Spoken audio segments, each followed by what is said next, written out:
Welcome to Ellery Queen's Mystery Magazine's Fiction Podcast. I'm EQMM's editor, Janet Hutchings.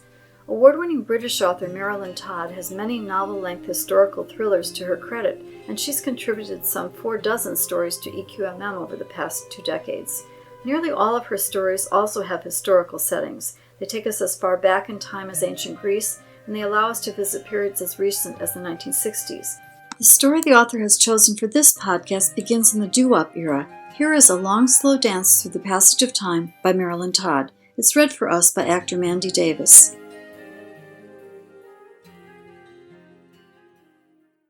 An owl hoots from the ancient spreading oak.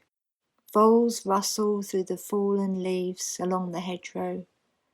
The bell of St. Giles tolls 3. Lying here in the dark, my thoughts turn to Richard. Then again, my thoughts always turn to Richard. Miss Sneed, what a pleasure. I've heard so much about you.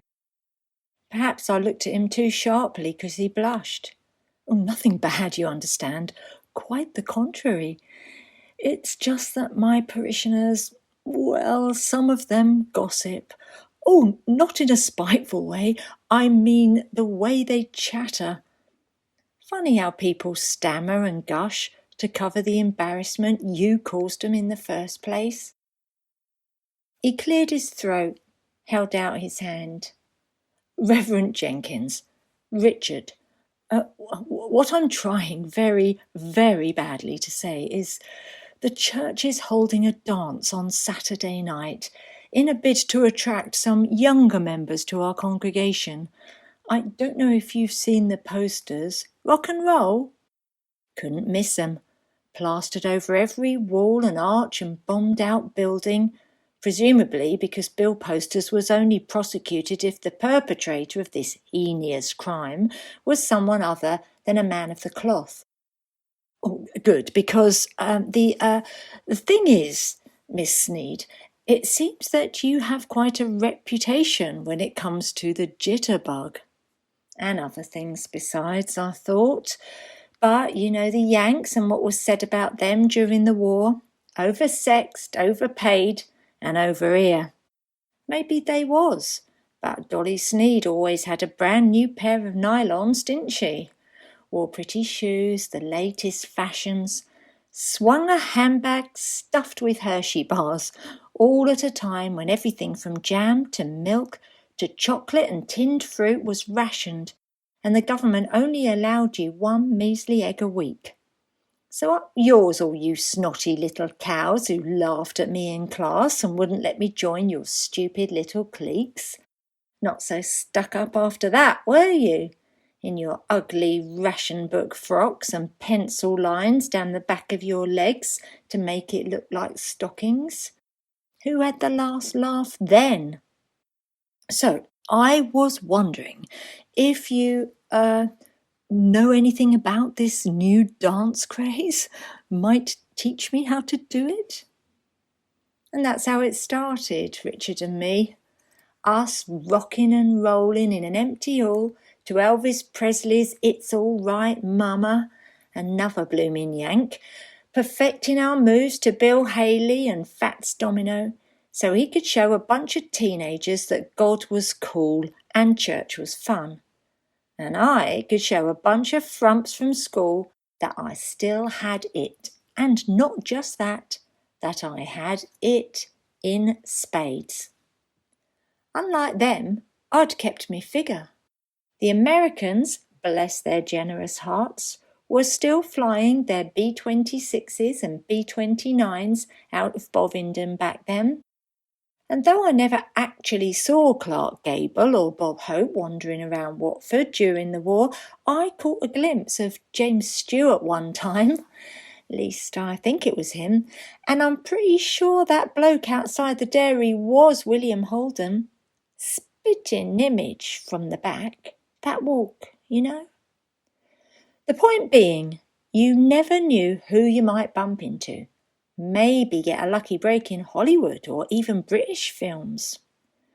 Which is fine when you're 18, not so fine when you're knocking 30, not going steady or even courting, and are what the government deem a spinster and your old school friends call an old maid. Richard wasn't stupid, but at the same time, despite the war, or perhaps because of it, he wasn't very worldly either. Pretty girl, witty, unconventional, independent. Naturally, men would be attracted to her like moths to a flame. But what you have to understand, love, is that these men were married, and married men get lonely. Wouldn't you, I added, giving him my well-rehearsed shudder at the horror of being stationed half a world from home, not knowing if you'd ever see your wife and kids again, or even live to see the sunset. That was all it was, though, companionship, at a time when them boys needed it the most. At which point his eyes welled up. He grasped both my hands in his and said that was the warmest, most wonderful, selfless act of charity he'd ever heard of. Then dropped to his knees and promptly begged me to marry him. I ask you, who'd say no to that? There were changes. Obviously, stiletto heels were out. Not the right image, the bishop felt, which was a laugh considering his penchant for patting little girls' bums. I scaled back on the port and brandies, learned to say isn't instead of ain't, and how not to drop me H's. But I didn't half miss sashaying around in them tight halter necks a la Sophia Loren. Tailored suits and button-to-the-collar blouses made me feel I was being strangled by a python. Between you and me, I'd have given anything to go striding down the high street with Richard wearing a wife-beater T-shirt and denim jeans like Marlon Brando in A Streetcar Named Desire. Not that Richard had the muscles, or the pout, or the passion come to that, but a girl can dream, can't she? Besides, the war had been over 10 long years. The bloom on my skin was slipping away along with my options, and crikey, I'd put up with a bloody sight worse for a half-decent pair of nylons and a can of condensed milk. What you need to remember too is that a vicar's wife carried a certain cachet in those days, because now when I stepped out, it was Mrs. Jenkins this and Mrs. Jenkins that, and people made time for me. Can you believe it? They'd actually stop me in the street to chat.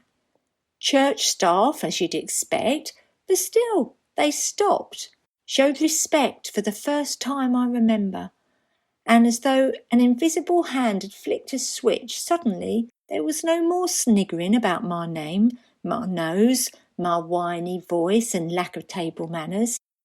Dolly Sneed was someone, Mrs. Someone at that, so they could stick their ugly babies bawling in their cheap perambulators and their rented council houses and their ugly husbands with work-rough hands and beery breath. Stick it where the postman don't deliver letters. No more being lied to, no more used, abused and treated with contempt by G.I. Joe. I mattered now, and guess what? I enjoyed it. Thank you. Thank you, little Richard, and your beauty tutti frutti. With me, of course, nothing good ever lasts for long. I should have known. That first winter, less than 6 months into our marriage, Richard, my Richard, not little Richard, went down with pneumonia. This wasn't new. He'd had it as a kid, 3 times as it happens. Left him with a weak chest, which is why he wasn't eligible to fight, and all credit to him, rocking round the clock to show the kids at the church dance that God was cool, even though it left him wheezing with a racking cough for days. But if you think wearing pretty clothes and making polite conversation was not my forte, don't even think about my nursing skills. Patience, I'm sorry to say, was most definitely not one of my virtues in them days. Still isn't, come to that. But, for better or worse and all that, and let's face it, marriage to the Reverend Someone was 1,000,000 times better than being an old maid and working in the co-op. So once again, I astounded everybody in the parish, myself included, by making soup and filling hot water bottles, carefully mixing lemon with honey, washing him, helping him to the toilet, holding him while he hacked a bleeding point. At the time, I felt sure I deserved a medal, or at the very least a sainthood. March the 3rd, St. Dolly's Day. Nice ring to it, don't you think? Because despite the advances in penicillin, Richard took a week to ditch the fever, a month before the chest pain and the mucus had died down, and another couple of months before the fatigue cleared away and he was back to giving sermons and going on his rounds. His flock, I have to say, were bleeding marvellous. They brought round stews, cakes and home-baked bread. They pitched in with the gardening, weeds don't half sprout in springtime, leaving presents on the hall table, and not just for the vicar, for the vicar's wife. Can you imagine that? A bag of Parma violets, embroidered handkerchiefs, a pair of white lace gloves. In my entire life, no one had given me anything without a quid pro quo, and hand on heart, I was touched. Especially when the only way to catch my mum's attention was to steal money from her purse, kick the paint off the front door, or beat up my tittle-tattle of a sister, because even a clout round the ear and a night in a coal cellar without supper meant Mum was making time for me. "Do you have any idea of how hard it is being a widow and raising 2 kids on your own?" she'd yell. "Not so hard you can't keep a bottle of gin glued to your lips," I'd yell back. That constituted conversation as far as my mother and me was concerned. I don't recall her ever hugging me, even when I had me tonsils out. No, the best I could look forward to was Christmas with an orange, a few walnuts, and a bar of soap that wasn't carbolic, while birthdays meant a new Liberty bodice and a bag of toffees, which I was meant to share. Dream on. Of course, they're both gone now, my mother and my sister, bombed out in 1940, the week I ran away from home. Who knows? Perhaps there is a God. You should have been a cat, you know that, don't you? Richard was just back from his weekly tour of the sick, the poor, the dying, the bereaved.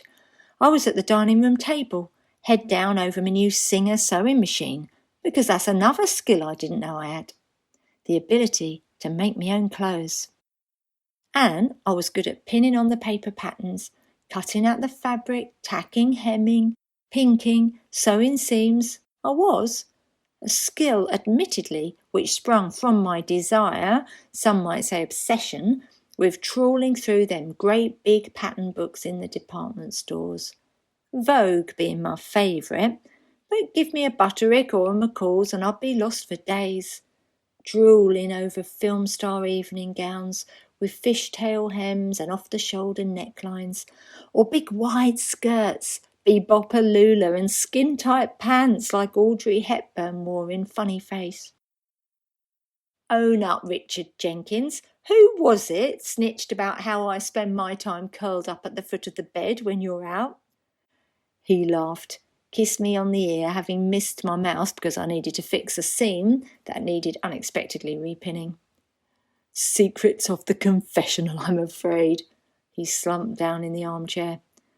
But the thing about you, Dolly, and the reason I say that is no matter how hard you try, you'll never be totally domesticated. You called in on that Miss Cox again, didn't you? For all I turned my lips away, I was smiling. How many of the furry monsters does she have now? 4? 6. But she's 82 and lonely, he said, picking a scrap of ginger fur off his trouser leg. She deserves all the love she can get at her age. And you deserve a cup of tea at yours, love. I'll give you a hand. You'll sit in that armchair and read the paper, Richard Jenkins. Back end of May, and the colour was only just coming back in his cheeks. I am the cat that walks by itself, and all places are alike to me, remember? Even the kitchen? Especially the kitchen. By the time I'd made the tea, he was fast asleep. After the pneumonia, there was no more a wop bop a loo bop, a wop bam bam in the church hall for us.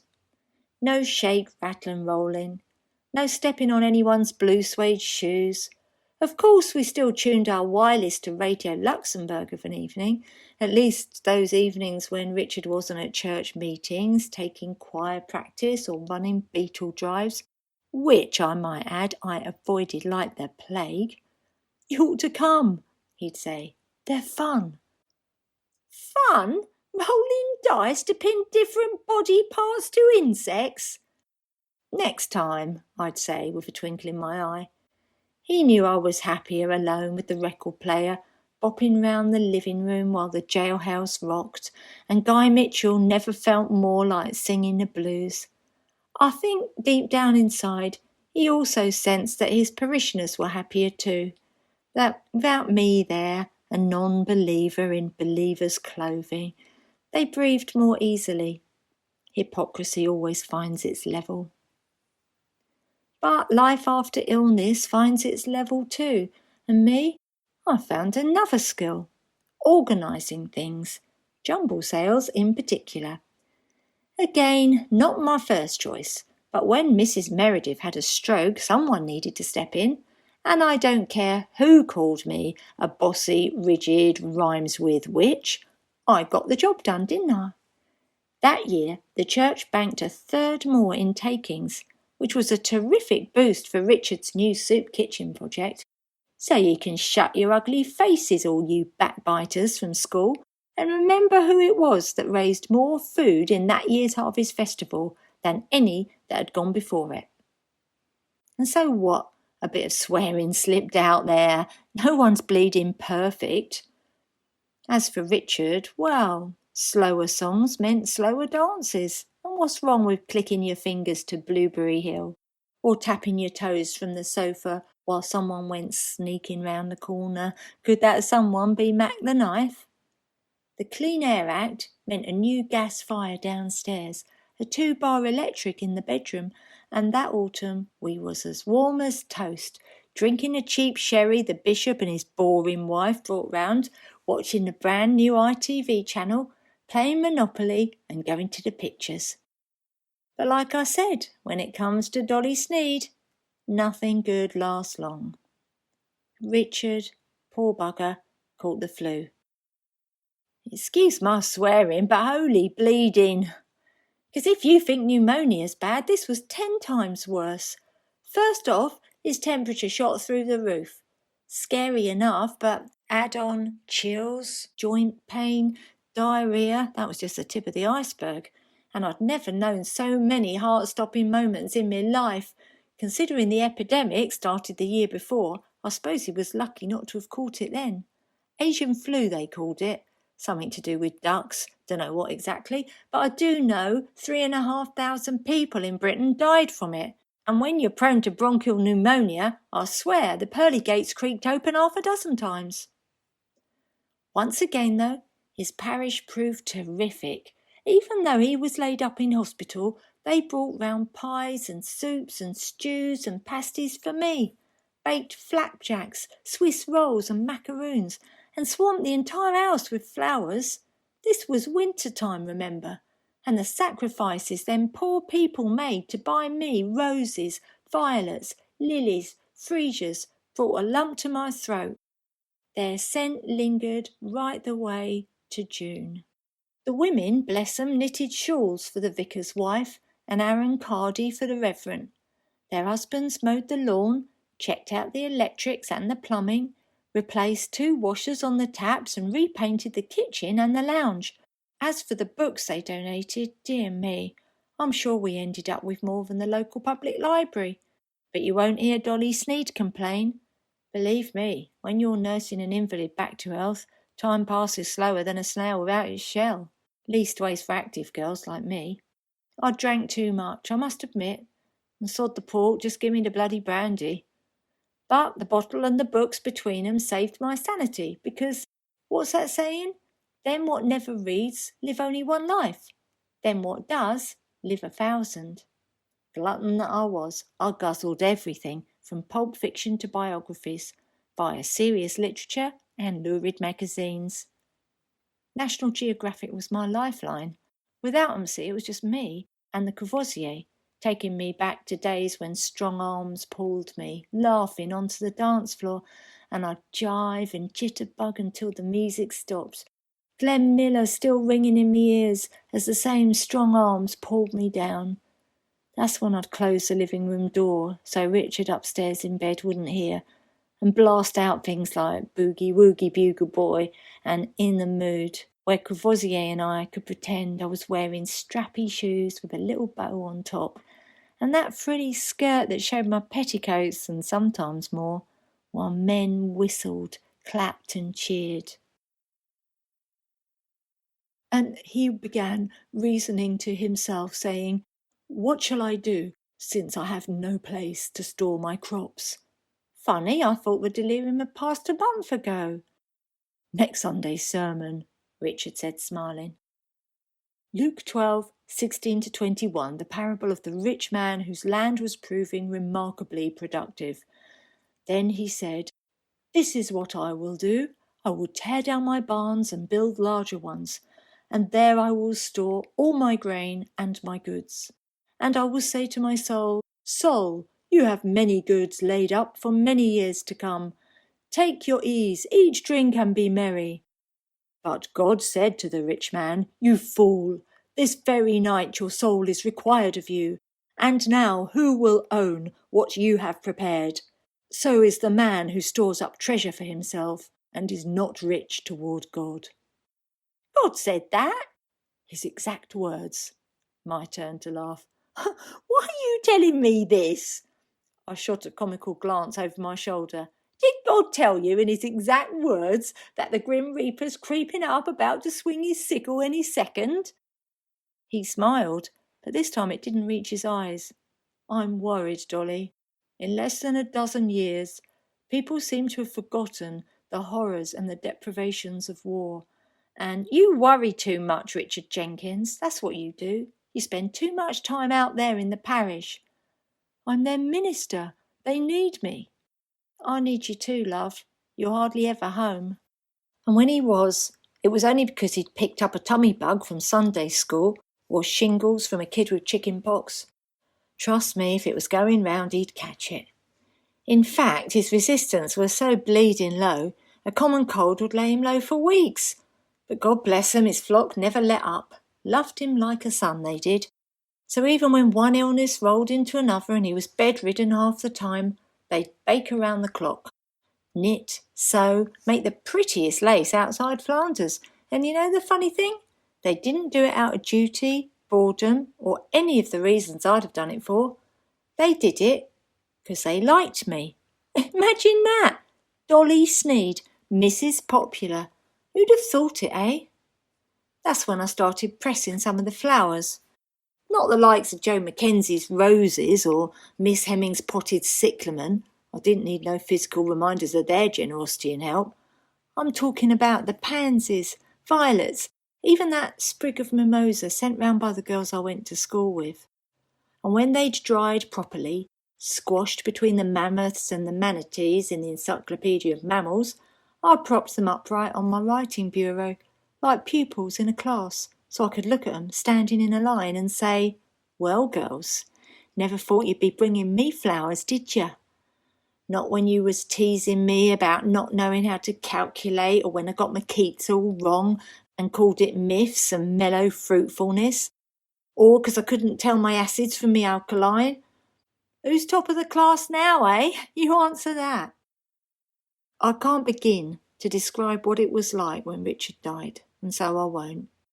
It probably started with him straining his back, loading sacks for famine relief in Ethiopia, the doctor said, adding under his breath and off the record that the tramps who called at the soup kitchen carried all manner of infectious diseases. With his immunity at rock bottom, the poor bugger stood no chance. My words there, not his. And him at only 42 years old. Oh, it was a lovely funeral, though. Folk turned out from miles around, not a dry eye to be seen, and I got so much sympathy from everyone. So brave, they said, leading that horse-drawn procession with dignity and pride. I thought I'd die myself from all that hugging. For 2 weeks I was inundated with the same thoughtful gifts and food baskets, and then the new vicar arrived. Equally young, equally enthusiastic, but this one came with a wife of his own, a snotty little cow who looked down her ugly pointy nose at girls what dropped their H's. Even though she tried hard not to show it, I could sense it. Saw it in her smile, the condescending rhymes with which. I knew that after Richard died I wouldn't be allowed to live in the rectory, but in my mind I was convinced the church in general and the bishop in particular, would find an house for me. God knows they owned enough property in the area. But no, turfed out on my ear I was, and not a single petition from the people of the parish. Not one. Hurt to the bleeding bone I was, angrier than an hornet's nest on fire. But what could I do? Women had no rights back then. A vicar's stipend paid sod all. And while Richard left me everything he owned, his worldly goods, when cashed in at the pawn shop, came to less than 50 quid. Luckily, I'd stashed a bit aside, surprising amount of good stuff hidden in amongst that jumble, and the money I'd saved on the housekeeping with all those pies and pastries, well, I gave half to Richard, because he knew we was in credit, but half I put away for a rainy day. Now look, bloody pissing down. Excuse my French. I went to London, obviously, the lure of the bright lights and all that, and for the same reason I chose a town near the American Air Force Base during the war, I headed straight to Hammersmith for its famous palais. And why not? The strain of dosing Richard round the clock, keeping a close eye on him as he faded day by day, had took its toll. And hell's bells, I was only 30 bleeding 6. So then, all you gone to see fat lumps from school, know this. Dolly Sneed was still a looker, because, crikey, you should have seen them heads turn when I walked in the bar. Elvis might have been lonesome tonight, but I wasn't. More Helen Shapiro, me, walking back to happiness. Whoop-ah, oh yeah, yeah. But, and stop me if you've heard this one before, nothing good ever lasts for long where I'm concerned. 4 months after Richard died, I'd gorged myself knock-kneed on fashion, wore my hair longer and in flick-ups, and was twisting the night away like you wouldn't believe on the bounciest dance floor in England. But a girl's got to live, hasn't she? Being a vicar's wife, make that widow, counted for nothing. All I could find was shop work, and the pay for that don't go far, not at the centre of the universe anyway. Nah, what I needed was a man, someone to look after me, and although time was knocking on, it wasn't too late for me to have kids, make some bloke a proud and happy dad. His name was Johnny, and he was everything the Reverend Richard Jenkins wasn't. Tall, muscular, dark and broody. He was 7 years younger than me, rode a motorbike, and boy, did Johnny's blood run red. Wild times, baby. Wild, wild times. We drank too much, popped little pills, rode full throttle on the open road, not caring if we lived or died. Yee-haw! Oh, could that man dance? I've never known anyone with so much stamina, both in and out of bed. Makes me shiver thinking about it even now. He was a bricklayer, and bricklayers earned good money in the late 50s, early 60s. Dolly Sneed was jiving down Easy Street now, and she was happy. At least... What the shit? You said you was working overtime, you lying, cheating bastard! I was yelling at Johnny, but at the same time dragging that bitch out of my bed by her long blonde back-combed hair. And you know the best thing about middle-class teenage girls? No idea how to fight. Babe, I'm sorry, I thought you'd go into the palais tonight. I had a headache. Kick, slap, punch. Left early. Throw intruder naked out the door. Came home in time to catch my man with some ugly 2-bit hooker. Tossed clothes out front window into the street. Johnny promised on his mother's grave he wouldn't stray again.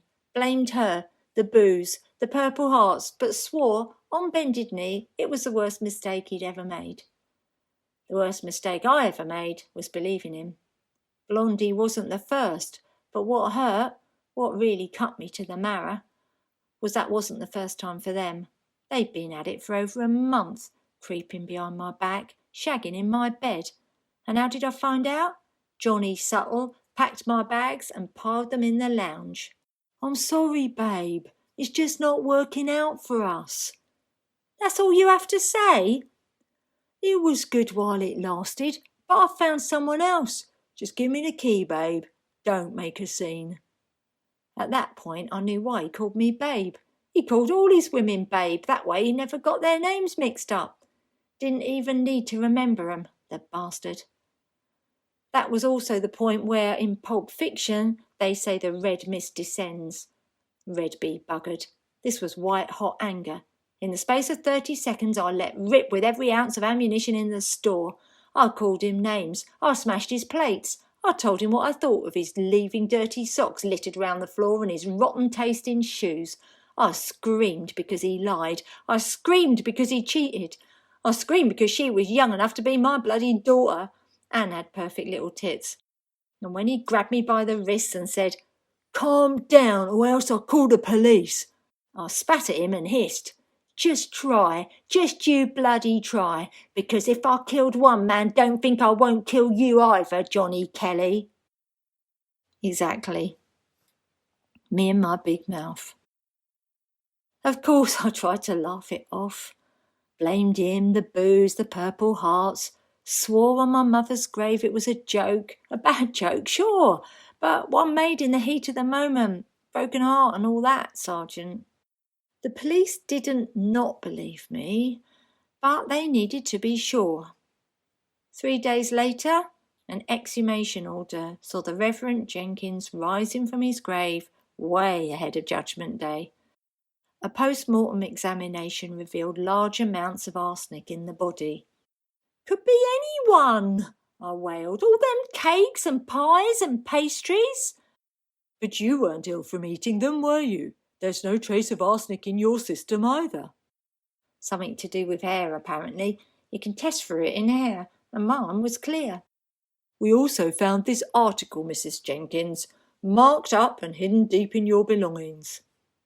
Bloody stupid of me, that. And you know the silly thing? The only reason I hung on to that bleeding paper, the one featuring the angel makers of Najirev, was because I was worried about leaving it in the rectory, in the jumble, even in the dustbin, in case someone, the new vicar's wife, Mrs. Meredith, on her feet after the stroke, one of Richard's tramps rummaging through the rubbish, might put two and two together. God knows I didn't take much with me. None of those frumpy python squeezers, that's for sure. But I couldn't risk leaving any evidence behind. So I slipped it in among my records, intending to throw it away in Hammersmith. But because dance moved on from rock and roll to twist and I was no longer living in the past, I forgot about it. I ask you, how daft's that? You probably don't know about the angel makers. I didn't neither, till I read it in the papers. But it was around the turn of the century it started, in Hungary, in case I hadn't said, when a midwife turned up in some remote farming village, a widow, though no one there had ever met or knew the husband. God knows how he died.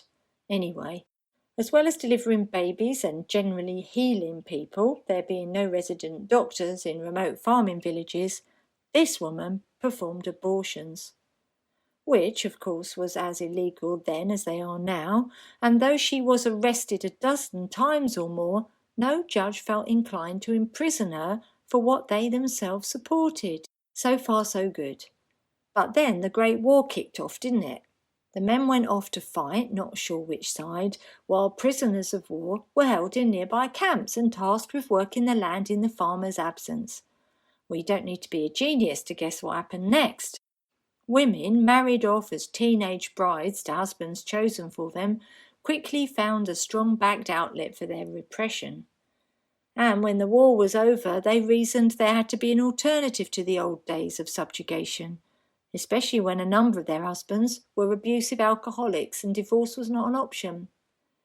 This is where the midwife came into her own.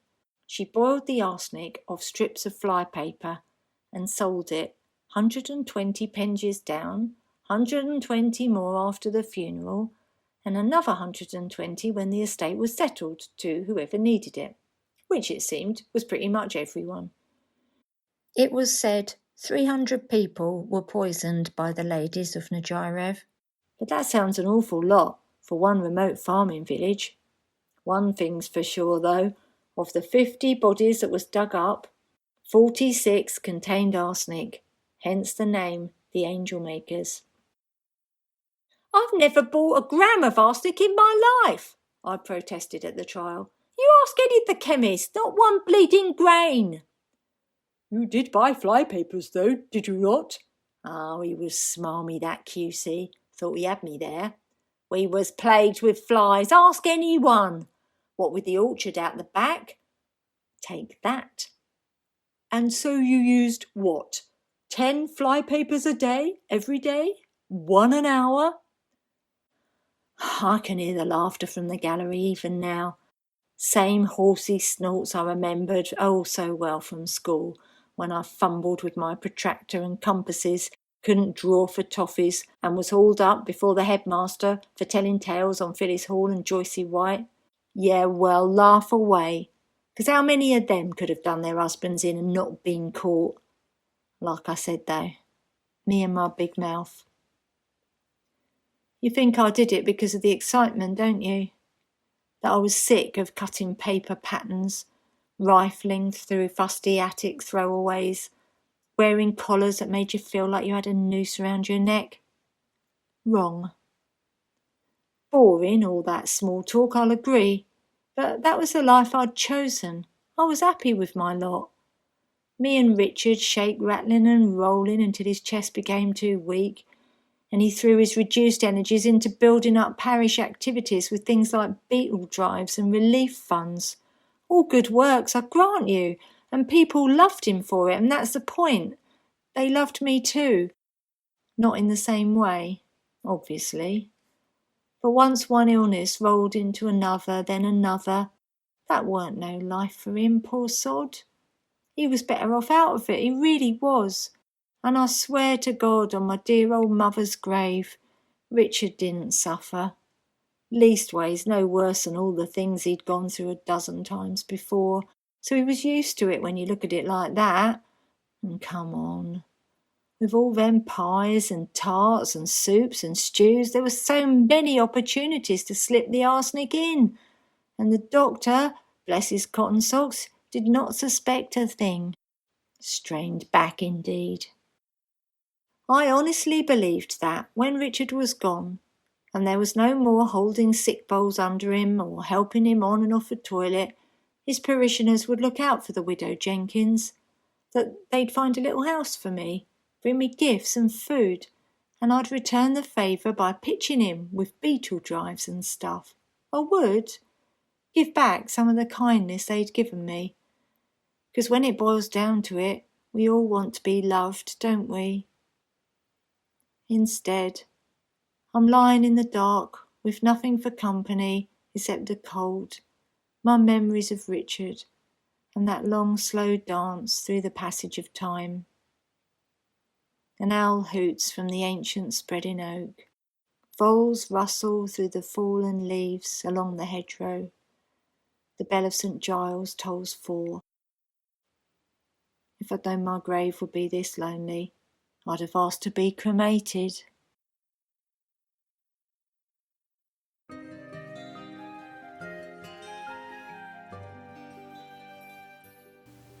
A Long Slow Dance Through the Passage of Time is copyrighted by Marilyn Todd.